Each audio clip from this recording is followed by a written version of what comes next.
Shalom, selamat pagi untuk kita semua umat-umat Tuhan dimanapun Anda berada. Secara khusus untuk umat Tuhan dari Gereja Masih Advent Hari ke-7 Jemaat Yosodipuro.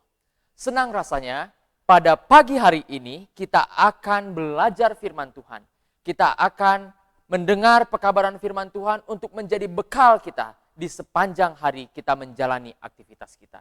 Namun sebelum kita mendengarkan pekabaran firman Tuhan, marilah kita mengundang kehadiran Roh Kudus. Kita sama-sama tunduk kepala, kita berdoa. Maha besar Tuhan Allah Bapa kami yang bertahta di dalam kerajaan surga yang mulia.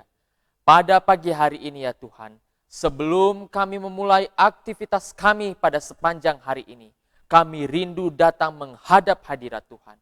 Kami rindu untuk mendengar pekabaran firman Tuhan sebagai bekal di dalam kehidupan kami. Terima kasih ya Tuhan, bantu kami untuk dapat mengerti, memahami, dan mengaplikasikannya di dalam kehidupan kami. Terpujilah namamu, karena kami berdoa hanya di dalam nama Yesus Kristus yang adalah Tuhan dan Juru Selamat pribadi kami. Amin. Umat Tuhan yang terkasih, mari kita buka Alkitab kita. Dari 1 Petrus 4 ayat yang ke-10. Pekabaran firman Tuhan pada saat ini, saya rindu untuk memberikan judul Pemberian Allah yang Istimewa. Saya bacakan ayatnya, 1 Petrus 4 ayat yang ke-10. Layanilah seorang akan yang lain, sesuai dengan karunia yang telah diperoleh tiap-tiap orang, sebagai pengurus yang baik dari kasih karunia Allah. Umat Tuhan yang terkasih, seorang gadis kecil bernama Rochel. Dia merasa dirinya berbeda dari anak-anak yang lainnya. Dia tidak suka bermain boneka. Dia tidak suka memakai rok. Dia tidak suka berdandan dan menata wajahnya dengan make up. Tetapi dia justru lebih suka untuk bermain di luar. Dia suka bermain di alam. Dia suka membongkar dan menyusun barang-barang kembali dengan rapi.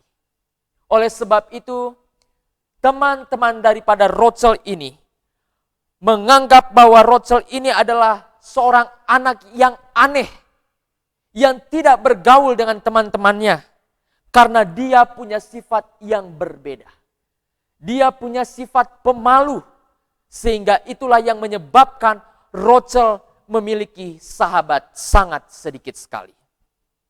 Selanjutnya, umat Tuhan yang terkasih, Rochel pun bertumbuh semakin lama menjadi semakin dewasa. Tetapi sifat yang dulu ada, itu tetap berlanjut di dalam pribadinya. Dia bertumbuh dengan seorang yang menjadi seorang pemalu. Dia berbeda dengan orang lain. Dia adalah seorang wanita. Tetapi kesukaannya sama seperti hobi daripada seorang pria. Dia suka pergi ke alam bebas. Dia pintar untuk membetulkan barang-barang yang rusak. Dia pandai untuk membetulkan mobil dan juga AC yang orang lain tidak bisa lakukan. Dan yang terakhir, dia juga pintar untuk memelihara dan merawat daripada binatang dan juga tumbuhan. Namun, satu hal yang dirasakan oleh Rochel. Rochel merasa secara pribadi bahwa dia tidak dapat aktif melayani di dalam gereja. Karena dia adalah seorang yang pemalu. Sehingga dia rasanya sulit untuk bisa tampil di atas mimbar, sulit untuk bisa bernyanyi, sulit untuk bisa melayani, memimpin, atau bahkan sekedar membantu orang di dalam memasak persiapan potluck. Hingga satu hari, umat Tuhan yang terkasih, Rochel dia menyadari bahwa Allah menciptakan dia berbeda dengan teman-temannya yang lain.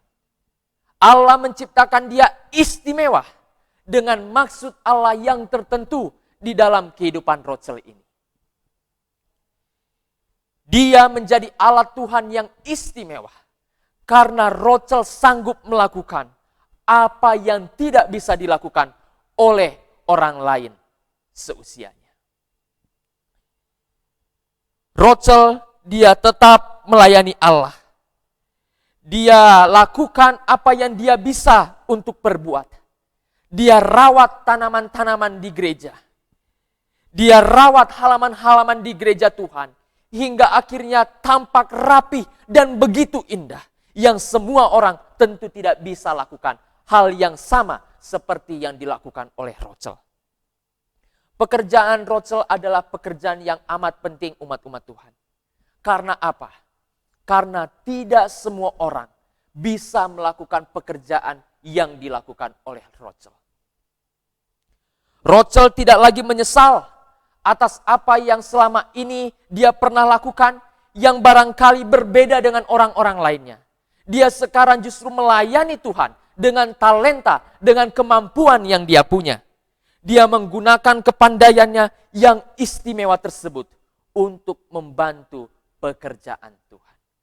Umat Tuhan yang terkasih, dimanapun Anda berada pada pagi hari ini. Allah juga menciptakan kita semua istimewa. Berbeda satu dengan yang lainnya. Karena Tuhan punya maksud tertentu di dalam kehidupan kita. Tetapi apabila kita melakukan hal istimewa tersebut dengan baik, dengan teguh, dengan tekun, maka tentunya hal yang kita lakukan boleh menjadi berkat untuk orang lain. Boleh menjadi berkat bagi pekerjaan Tuhan. Dan yang terutama, semua yang kita lakukan semata-mata untuk menjadi kepujian, kemuliaan, dan hormat bagi nama Tuhan. Inilah yang boleh menjadi bekal pelajaran firman Tuhan bagi kita semua pada pagi hari ini. Terima kasih, Tuhan Yesus memberkati kita semuanya. Amin.